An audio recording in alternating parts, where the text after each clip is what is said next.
하나님 말씀은 출애굽기 20장 1절에서 17절까지 함께 읽겠습니다. 출애굽기 20장 1절에서 17절까지 말씀입니다. 하나님이 이 모든 말씀으로 말씀하여 이르시되 나는 너를 애굽 땅 종되었던 집에서 인도하여 낸 내 하나님 여호와니라. 너는 나 외에는 다른 신들을 내게 두지 말라. 너를 위하여 새긴 우상을 만들지 말고 또 위로 하늘에 있는 것이나 아래로 땅에 있는 것이나 땅 아래 물속에 있는 것에 어떤 형상도 만들지 말며 그것들에게 절하지 말며 그것들을 섬기지 말라. 나 내 하나님 여호와는 질투하는 하나님인즉 나를 미워하는 자의 죄를 갚되 아버지로부터 아들에게로 3, 4대까지 이르게 하거니와 나를 사랑하고 내 계명을 지키는 자에게는 1000대까지 은혜를 베푸느니라. 너는 내 하나님 여호와의 이름을 망령되게 부르지 말라. 여호와는 그의 이름을 망령되게 부르는 자를 죄 없다 하지 아니하리라. 안식일을 기억하여 거룩하게 지키라. 엿새 동안은 힘써 내 모든 일을 행할 것이나 일곱째 날은 내 하나님 여호와의 안식일인즉 너나 내 아들이나 내 딸이나 내 남종이나 내 여종이나 내 가축이나 내 문 안에 머무는 객이라도 아무 일도 하지 말라. 이는 엿새 동안에 나 여호와가 하늘과 땅과 바다와 그 가운데 모든 것을 만들고 일곱째 날에 쉬었음이라. 그러므로 나 여호와가 안식일을 복되게 하여 그날을 거룩하게 하였느니라. 내 부모를 공경하라. 그리하면 내 하나님 여호와가 내게 준 땅에서 내 생명이 길리라. 살인하지 말라. 간음하지 말라. 도둑질하지 말라. 내 이웃에 대하여 거짓 증언하지 말라. 내 이웃의 집을 탐내지 말라. 내 이웃의 아내나 그의 남종이나 그의 여종이나 그의 소나 그의 낙이나 물어 내 이웃의 소유를 탐내지 말라. 아멘. 함께 기도하시겠습니다. 하나님, 이 밤에 십계명을 통해서 우리에게 주시는 귀한 교훈을 붙잡기를 원합니다. 말씀이 잘 들리게 해주시고 또 말씀이 우리 마음에 심겨져서 이 말씀이 앞으로 우리가 살아가는 인생이 있어서 귀한 영적인 교훈이 될 수 있도록 말씀 가운데 역사하여 주옵소서. 저희들 사모하며 말씀 듣기를 원합니다. 예수님의 이름으로 기도드렸습니다. 아멘. 할렐루야. 이 밤에 하나님께서 우리에게 말씀을 통해서 말씀하실 때에 그 말씀을 붙잡음으로 우리 신앙이 더 성장하고 또 하나님을 더 친밀하게 날마다 경험하며 살아갈 수 있는 귀한 시간 되시기를 바랍니다. 오늘은 십계명에 대해서 우리가 함께 생각하겠습니다. 이 모세오경에는 십계명이 2번 언급되어 있는데 오늘 이 출애굽기 20장에 십계명에 관한 말씀이 있고 그 다음에 신명기 5장에 보면 또 십계명에 관한 그런 말씀이 또 있습니다. 자, 오늘은 우리가 하나님께서 십계명을 주셨는데 이 십계명을 통해서 주시는 그 메시지가 뭔지 그걸 우리가 함께 생각하기를 원합니다.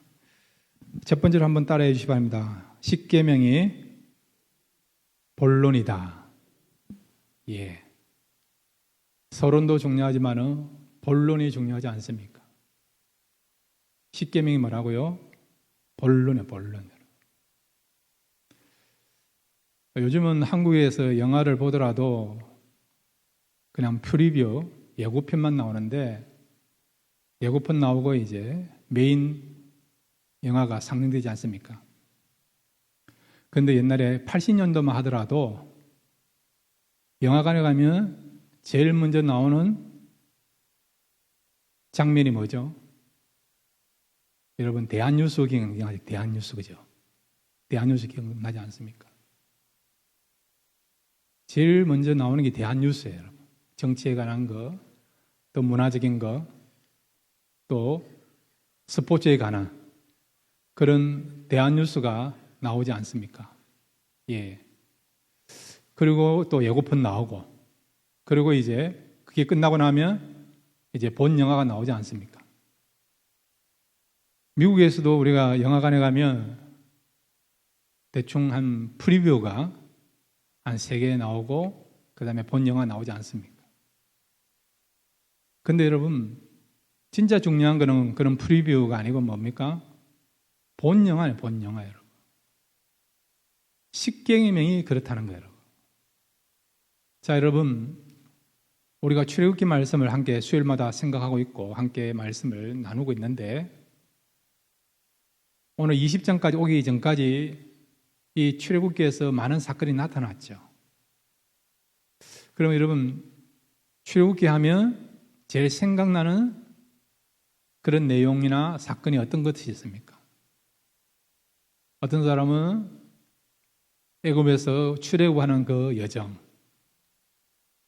또 어떤 사람은 10가지 재앙이 내렸던 그런 사건, 또 어떤 사람은 광야에서 만나가 내려졌던 그 내용, 또 홍해를 걷는 그런 내용, 이런 것들이 기억나게 될 것이고, 또 지난주 우리가 살펴본 내용이 무엇입니까? 이스라엘 백성들이 하나님이 지시한 시내산에 도달하였고 하나님이 시내산 꼭대기에 강림하셨고 이스라엘 백성들이 자기를 찾아오신 그 하나님을 만나는 하나님 임재를 경험하는 그런 사건에 대해서 우리가 살펴봤죠. 하나님을 만나는 그런 사건이 우리가 19장에서 살펴본 내용이에요. 그것도 얼마나 우리가 인상적입니까? 근데 사실 여러분 이 출애굽기에서 제일 중요한 내용이 뭐냐? 그게 뭐냐? 오늘 십계명에 관한 내용이에요. 모세가 십계명을 받은 내용이라는 거예요. 사실은 이것이 본론이에요. 본론. 핵심이라는 거예요. 우리도 마찬가지예요. 여러분. 여러분이 세상에 태어나가 예수를 믿었어요. 여러분. 여러 가지 사건들이 많이 있지 않습니까? 여러 가지 은혜 받은 것도 많이 있지 않습니까? 또 기적을 체험한 것도 많이 있지 않습니까? 그럼에도 불구하고 우리 인생에서 제일 중요한 게 뭐라고요? 바로 이 십계명에 관한 내용이라는 거예요. 우리 교회도 마찬가지 여러분. 우리 교회가 이제 올해 12월이 되면 46전이 돼요. 46전에. 거의 반세기가 다 돼갑니다. 여러분. 46년 동안 교회가 시작해서 교회가 여기까지 오는 데 있어서 우여곡절이 많이 있을 거 아닙니까, 여러분? 기쁜 일도 있었고, 어려운 일도 있었고, 슬픈 일도 있었고, 힘든 일도 있을 것이고, 또 감사한 일도 있을 것이고. 여러 가지 교회 안에서 좋은 일, 힘든 일이 많이 있었는데, 그럼에도 불구하고 교회의 삶에 있어서, 교회 생활에서 제일 중요한 게 뭐라고요? 그게 바로 십계명이라고요.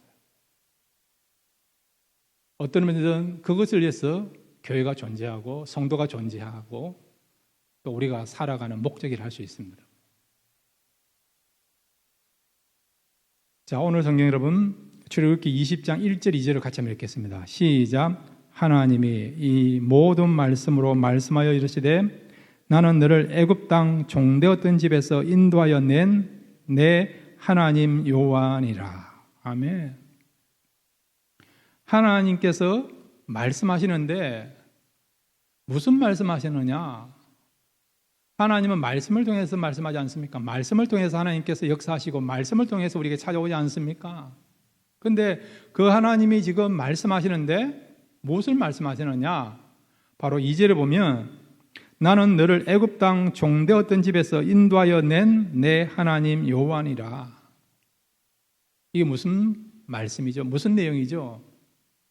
하나님이 이스라엘 백성들을 애굽에서 출애굽시켰습니다. 430년간 애굽에서 살다가 그들이 이제 극적으로 나온 거예요, 여러분. 그러면 하나님께서 왜 그들을 출애굽시켰느냐? 종살이 하던 이스라엘 백성들을 이제 출애굽시켜서 자유를 만들어 주셨느냐? 그리고 그들이 홍해를 건너게 하고 그 다음에 광야를 고쳐놓은 가운데서 만나를 먹게 되고 반석에서 나오는 물을 또 마시게 되고, 그 다음에 시내산에서 하나님의 임재를 경험하게 됐는데, 그런 역사를 나타내신 그 이유가 뭐냐, 목적이 뭐냐? 그게 뭐라고요? 3절부터 나오는 십계명에 대해서. 이 십계명 때문에 애굽에서 나오게 하시고 홍해를 건너게 하시고 만나로서 먹여주시고 반석에서 물을 하나님께서 내어주셔서 그들의 갈증을 해결하게 해주시고 아말렉과 전투에서도 승리케 하시고 또한 하나님의 임재를 보게 하신 그 은혜를 누린 그 목적이 뭐냐? 십계명 때문에 그렇다. 십계명 때문에 그렇다. 여러분 한번 생각해 보세요. 만약에 성도들이 세상 속에서 십계명을 잘 지킨다. 그러면 세상이 달라질까 안 달라질까요? 달라집니다. 달라집니다. 좀 더 범위를 우리가 확장해서 전 세계 모든 사람들이 십계명의 계명을 다 지킨다. 그러면 어떤 사회가 될까요? 그 사회는 정말 건전한 사회. 그 다음에 여러분, 법이 없어도 얼마든지 질서가 유지하는 사회가 될 수 있어요, 여러분. 교도소가 필요가 없습니다. 경찰이 필요 없습니다. 십계명만 잘 지켜도 여러분. 그렇지 않습니까? 그러니까 십계명의 계명이 얼마나 중요합니까, 여러분?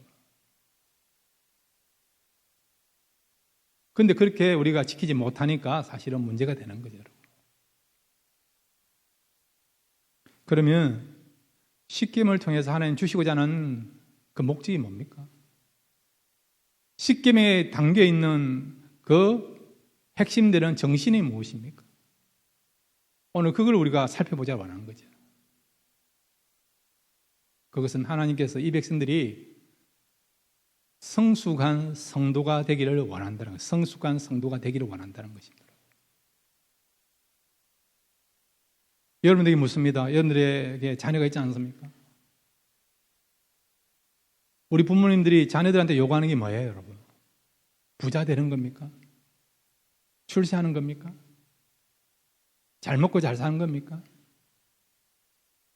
세상적인 명예와 인기를 얻어서 떵떵거리면서 이름 내면서 살아가는 것, 그것이 우리가 자녀들에게 원하는 그런 내용입니까? 아니잖아요, 여러분. 아니지 않습니까? 좀 더 성숙한 그런 사람이 되기를 바라는 마음이 있지 않습니까? 그죠? 좋은 영향력을 미치고, 여러분. 또 지혜도 있고, 여러분. 또 사람들에게도 존경을 받고, 여러분. 또 다른 사람들에게 덕을 끼치고, 여러분.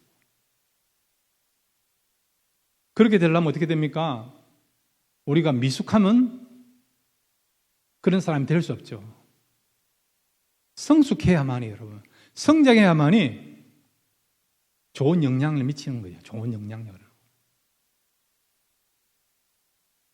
하나님은 왜 이스라엘 백성들을 애굽에서 나오게 하셨고 기적을 행하게 하셨고 만나를 먹게 하시고 또 홍해를 건너게 하셨느냐? 그걸 통해서 이 백성들을 구원하시고 이끌어 가신 그 하나님이 누군가를 알아내는 거예요, 여러분. 하나님을 알기를 원한다는 거죠. 그러면 지금까지 우리가 출애굽기 1장부터 20장까지 오는 데 있어서 이스라엘 백성들에게 임하시고 이스라엘 백성들에게 나타난 하나님은 어떤 하나님이죠? 크신 하나님이에요. 크신 하나님. 바로를 혼내주시고 애굽 사람들을 혼내주시는 크신 하나님 아닙니까? 또 불가능한 것도 가능케 하시는 전능하신 하나님 아니십니까? 아브라함에게 약속하셨고 야곱에게 약속하셨던 그 약속을 이루시는 말씀에 대해서 책임을 지시는 신실하신 하나님 것을 우리가 또 알고 있지 않습니까?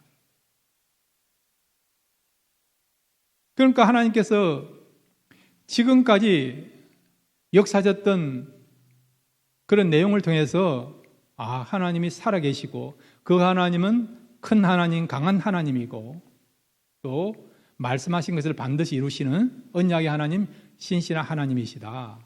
그걸 알고 그 다음에 하나님을 믿고 하나님을 바라보도록 하기 위해서 이런 역사를 이루신 거예요. 그러면서 하나님께서 무엇을 원하시느냐? 이런 역사를 통해서 이제는 하나님의 본심을 알기를 원한다는 거예요. 본심이에요. 하나님이 우리를 왜 구원했지? 우리에게 이런 특혜를 왜 주셨지? 하나님은 우리가 이제는 애굽에 있을 때처럼 노예로 살아가는 거 아니라 이제는 자유인이 되어서 하나님이 원하시고 기뻐하시는 거룩한 삶을 살기 위해서 우리가 성숙한 거룩한 하나님의 백성이 되기를 원하구나. 그걸 알기를 원한다는 거죠. 이런 하나님의 마음이 어디에 포함됐다고요? 십계명에 포함되어 있는 것입니다. 이것은 여러분 이스라엘 백성들뿐만 아니라 오늘 우리에게도 요구하는 거예요. 많은 사람들은요 그냥 예수 믿어서 천국 가는 걸로 만족하는 사람이 너무 많아요, 여러분.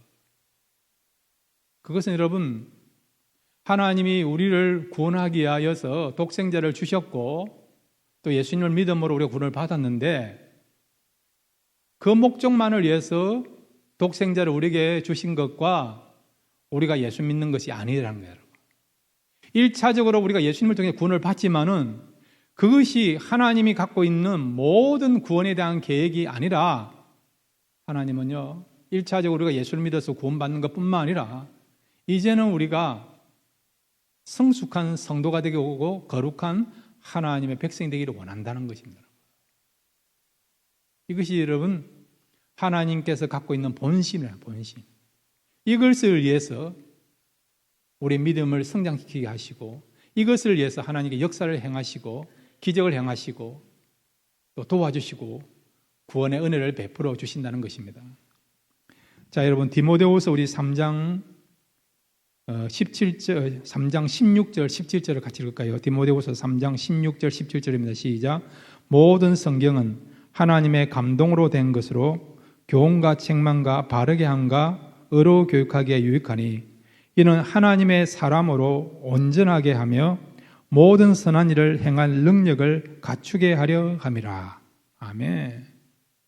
여기 성경을 주신 목적, 그 주신 목적이 뭐냐? 17절에 보면 이는 하나님의 사람으로 온전하게 하며 모든 선한 일을 행할 능력을 갖추게 하려 함이라. 아멘. 여기서 말하는 선한 일은 무엇입니까? 그것은 바로 하나님의 일, 하나님의 일을 말하는 거죠. 하나님의 일을 하기 위해서는 우리가 어떻게 된다고요? 능력이 있어야 되는데 그 능력은 저절로 생긴 것이 아니라 훈련받고 양육될 때에 우리가 성장할 때에 그래서 우리가 온전한 사람이 되면 하나님의 선한 일을 할 수 있는 그런 사람이 될 수 있다는 거예요. 그러니까 성경을 주신 목적도 우리가 성숙한 사람이 되기를 바라는 그런 목적 가운데 성경을 주셨다는 거죠. 그 다음에 여러분 디모데전서 4장 15절을 같이 읽겠습니다. 디모데전서 4장 15절입니다. 시작. 이 모든 일에 전심전력하여 너의 성숙함을 모든 사람에게 나타내게 하라. 아멘. 우리가 전심전력해서 해야 될 일이 뭐라고요? 성숙함. 성숙해야 된다는 거예요. 영적으로도 성숙해야 되고 도덕적으로도 우리가 성숙해야 된다는 거예요. 어릴 때는 우리가 육체적으로도 성장해야 되지만은 이제 성인이 되었다고 한다면 우리의 도덕적인 것도 성숙해야 되고 성도로 한다면 영적인 면에서도 우리가 성숙해야 된다는 거죠. 이것이 하나님께서 우리를 구원하신 목적 가운데 있다는 거예요, 여러분. 우리가 이런 말을 하지 않습니까? 애 늙은이 하지 않습니까? 애 늙은이. 애기인데 어린 흉내를 내는 사람이 있고 어른인데 또 어떤 사람은 애기 같은 사람이 있지 않습니까? 사도 바울이 고린도 교회를 향하여 뭐라고 하셨습니까? 너희들이 어느 때까지 신령한 양식을 먹지 못하고 아직도 그냥 그는 밥을 먹고 있느냐? 어린아이처럼 밥을 먹고 있느냐? 고린도 교회를 향하여 신랄하게 비판하지 않습니까? 지금쯤이면 너희들이 신령한 사람이 되어서 단단한 음식을 먹고 신령한 사람이 되어야 되는데, 영의 사람이 되어야 되는데 어느 때까지 성숙하지 못하고 마치 어린아이처럼 계속해서 그냥 우유만 먹고 있느냐, 마시고 있느냐. 이 고린도 교회를 안타깝게 여기면서 책망하고 견책하는 것을 우리가 알고 있지 않습니까? 그러므로 사랑하는 성도 여러분, 하나님이 우리를 구원하신 목적도 그렇고 우리에게 은혜와 축복을 주신 목적도 그렇고 우리가요 이제 구원받아도 한다면 성숙의 단계로 나아가야 된다는 거예요. 영적으로 더 성숙하고 마음적으로 성숙하고 도덕적으로 성숙하고 인격적으로도 우리가 성숙해서 정말 하나님의 일을 온전하게 감당할 수 있는 그런 자리까지 우리가 써야 될 줄로 믿습니다. 세상에는 권태기가 있어요. 권태기. 또 실정이라는 게 있어요. 실정, 여러분. 우리가 어느 정도 이제 어떤 분야에 대해서 익숙하게 되고 전문가가 되면 이 정도면 됐다. 안주하거나 만족하는 경우 있지 않습니까? 세상 일에 대해서는 우리가 그렇게 할 수 있죠. 그러나 하나님의 일에 대해서는, 영적인 부분에 대해서는 그렇게 해서는 안 된다는 거죠. 계속해서 우리가 전진해야 되는 것입니다. 여러분, 자전거는 후진이 없지 않습니까? 오토바이도 후진이 없어요. 그 자리에 머물러 있으면 쓰러지지 않습니까? 자빠지지 않습니까? 움직여야만 여러분 자전거가 서 있을 수 있고 오토바이가 계속해서 서 있을 수 있는 거 아닙니까? 영적인 세계가 그렇다는 거죠. 내가 신앙생활 20년 했기 때문에 30년 했기 때문에 40년 했기 때문에 그것만 여러분 붙잡고 계시지 마시고요. 우리 모든 신앙들이 더 성장하고 성숙해서 더욱더 거룩해져 가고 또 하나님의 일을 더 감당할 수 있는 그런 자리까지 설 수 있는 그런 저와 여러분 되시기를 바랍니다. 두 번째로 여러분, 이 십계명을 주신 메시지가 있어요. 같이 한번 따라해 주시기 바랍니다. 나와 너의 관계가 되어야 한다. 예, 나와 너의 관계가 되어야 한다는 거예요. 자, 오늘 여러분 우리 3절부터 우리 5절까지 먼저 같이 한번 읽겠습니다. 3절부터 5절입니다. 시작. 너는 나 외에는 다른 신들을 내게 두지 말라. 너를 위하여 새긴 우상을 만들지 말고 또 위로 하늘에 있는 것이나 아래로 땅에 있는 것이나 땅 아래 물속에 있는 것에 어떤 형상도 만들지 말며 그것들에게 절하지 말며 그것들을 섬기지 말라. 나 내 하나님 여호와는 질투하는 하나님인즉 나를 미워하는 자의 죄를 갚되 아버지로부터 아들에게로 3, 4대까지 이르게 하거니와 6절입니다. 나를 사랑하고 내 계명을 지키는 자에게는 1000대까지 은혜를 베푸느니라. 아멘. 우리가 3절부터 6절까지 읽었는데 계속해서 나오는 말이 나와 너라는 말이에요. 나와 너. 하나님이 우리를요 지금 너라고 부르요. 너라고. 창조주 하나님이 자신을 뭐라고 이야기하느냐? 나라고 해요. 나라고. 나와 너의 관계로 하나님께서 우리를 지금 생각하고 있다는 거예요. 여러분. 이 십계명 속에 여러분 나와 너의 관계라는 것을 분명히 말씀하고 있는 거예요. 여러분. 이건 놀라운 어떤 그런 충격적인 그런 메시지를 할 수 있습니다. 여러분. 1923년도에 오스트리아 출신 유태인 사람 가운데 마르틴 부부라는 사람이 있어요. 마르틴 부부. 이 사람은 철학자이면서 또 교육가인데 이 사람이 쓴 책 가운데 유명한 책이 있는데 그게 뭐냐니까 나와 너와의 만남이라고 하는 나와 너의 만남이라고 하는 책이 있어요. 이 마르틴 부부라는 사람은 사람들의 관계를 두 가지로 정의하고 있어요. 하나는 나와 너의 관계가 있고, 또 하나는 나와 그것들의 관계가 있다. 그렇게 말해요. 나와 그것들의 관계. 그것들이 뭡니까? 여러 가지 중에 하나라는 거예요. 여러 가지 중에 하나라는 거예요. 그렇다고 한다면은 나와 너의 관계는 뭡니까? 이거는 인격적인 관계, 인격적인 관계. 하나님이 지금 우리를 말씀하시는데 하나님과 우리 사이의 관계를 말씀하고 있는데 뭐라고요? 나와 너의 관계. 이 말은 인격적인 관계, 인격적인 관계. 우리가 그런 말 하지 않습니까? 비인격적이다. 인격적이다. 그런 말을 하지 않습니까? 이 인격적이라는 말은 뭐냐?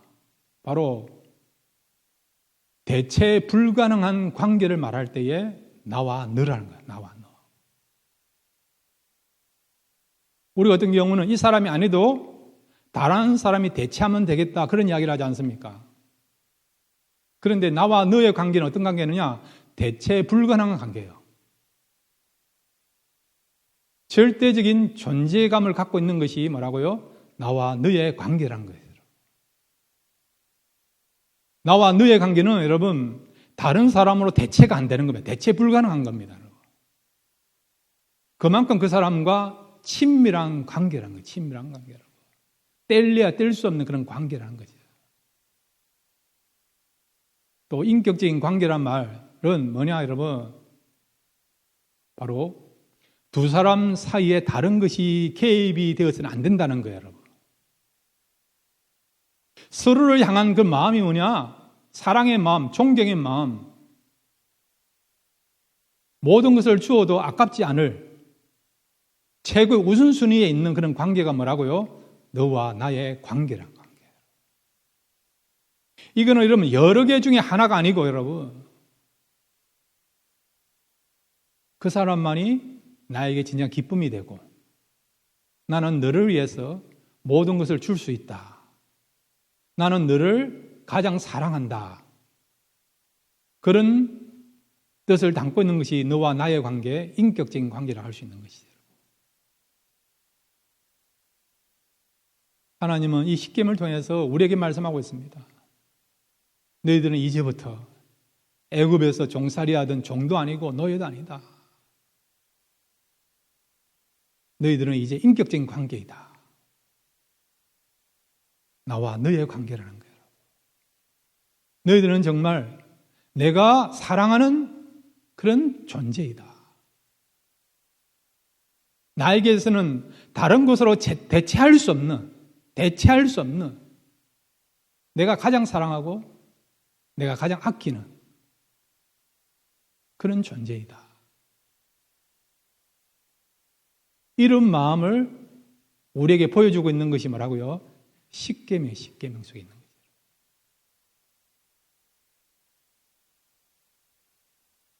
우리는요, 그 사람들과의 관계를 이렇게도 정해 봅니다. 말했던 부분은 나와 너와 관계, 나와 그것들과의 관계로 정의하지만은 크게 여러분 우리가 인간 세상에서 사람들과 관계 속에서 관계를 맺을 때에 세 가지의 어떤 관계로 형성하지 않습니까? 첫째는 조건적인 관계로서 사람을 맺지 않는 조건적인. 좀 심하면 이용 대상으로 관계를 맺지 않습니까? 그 사람은 관계를 맺어요. 교제를 합니다. 사귐을 갖습니다. 근데 본질이 뭐냐? 조건이에요, 조건이에요. 이용할 가치가 있으니까. 그런데 이용할 가치가 없으면 어찌 됩니까? 그때보다 관계가 멀어지는 거죠. 정치인들이 그렇지 않습니까? 여당에 갔다가 야당에 갔다 그렇게 하지 않습니까? 철새처럼. 자기한테 유리하다 싶으면 이쪽에 갔다가 불리하다 싶으면 또 다른 분 갔다 그렇게 하지 않습니까? 우리 세상사를 보면 세상에 보면 그런 이용 대상으로 사람들 생각하는 경우 있지 않습니까? 이거는 인격적인 관계를 할 수 없는 거죠. 그 다음에 여러분 우리 한국 분들은 정으로 맺어진 관계, 정으로 맺어진 관계 그렇지 않습니까? 그놈의 정 때문에. 왜 사느냐 물으면 그놈의 정 때문에. 정으로 맺어진 관계가 있지 않습니까? 오래 보았으니까, 오래 살았으니까. 오래 지냈다는 그 이유 때문에 여러분. 그냥 수동적으로 환경에 매였어요, 여러분. 때로는 자원하는 마음 없이 그냥 그 사람을 만났기 때문에, 거기에 내가 있었기 때문에 할 수 없어서 계속해서 관계를 맺는, 그런 정 때문에 맺는 관계가 있지 않습니까? 그 다음에 여러분, 세 번째 관계가 뭐냐? 인격적인 관계, 인격적인 관계. 바로 나와 너의 관계라는 거죠. 하나님과의 관계가 그런 거고요. 우리와 하나님과의 관계가 그런 거고. 그 다음에 여러분, 성도의 관계도 여러분, 나와 너의 관계죠. 인격적인 관계가 되어야 된다는 것입니다. 사랑하는 여러분, 하나님은요, 얼마나 우리를 사랑하신 줄 아세요? 우리에 대해서 얼마나 독점적인 마음을 갖고 계신 줄 아십니까? 오늘 성경 5절을 같이 읽겠습니다. 하나님이 얼마나 우리를 향한 지대한 관심을 갖고 있는지. 우리는 하나님이요, 최고가 되기를 바라는, 다른 것이 아닌 하나님을 향한 그런 우리의 마음이 하나님을 최고로 여기는 마음을 가지고 하나님께 나오기를 원하십니다. 자, 5절 말씀 같이 읽겠습니다. 시작. 그것들에게 절하지 말며 그것들을 섬기지 말라. 나 내 하나님 여호와는 질투하는 하나님인즉 나를 미워하는 자의 죄를 갚되 아버지로부터 아들에게로 3, 4대까지 이르게 하거니와. 아멘. 우리 하나님이 어떤 하나님이라고요? 질투하는 하나님. 질투하는 하나님. 우리 질투하면 여자분들이 질투하죠. 근데 남자분들이 어떤 경우는 질투가 더 심한 경우 많습니다. 남자분들이 질투하면요, 큰 사건이 나타나요. 그렇지 않습니까? 사울이 다윗을 질투하니까 어떻게 합니까? 다윗을 죽이려고 하지 않습니까? 하나님은 우리를 향하여 얼마나 사랑하시는지. 하나님은 우리가 하나님만 바라보기를 원합니다. 하나님을 사랑하기를 원합니다. 우리가요, 하나님에 대해서 우선순위를 가지고 나오기를 원합니다. 근데 우리가요, 하나님을 절대적으로 대체 불가능한 그런 분을 여기지 않고 여러 개 중에 하나다. 여러 신 중에 하나다. 여러 우상 중에 하나다. 그런 마음 가지면 그런 마음을 가지면 하나님이 어떤 마음을 갖는다고요? 그것에 대해서 하나님께서 질투하신다는 거죠. 다른 성경에 보면 나는 나의 영광을 우상에게 주지 아니한다 말씀하지 않습니까? 그만큼 하나님은요, 우리에 대해서 지대한 사랑과 관심을 갖고 있고 독점하기를 원하시는 분이에요. 이 십계명을 통해서 하나님은요, 우리와 친밀한 관계를 갖기를 원합니다. 인격적인 관계를 갖기를 원합니다. 이런 인격적인 관계를 가지면요, 하나님의 마음을 알게 되고 하나님의 교제함으로 기쁨을 누리게 되고 진짜 행복을 누리게 되고, 그리고 또한 하나님께서 우리에게 주시고 있는 놀라운 축복과 은혜를 누릴 수가 있습니다. 자, 말씀 우리 이제 정리하겠는데, 성경 구절 우리 사무엘상 2장 30절을 같이 읽겠습니다. 사무엘상 2장 30절입니다. 함께 읽겠습니다. 시작. 그러므로 이스라엘 하나님 나 여호와가 말하노라.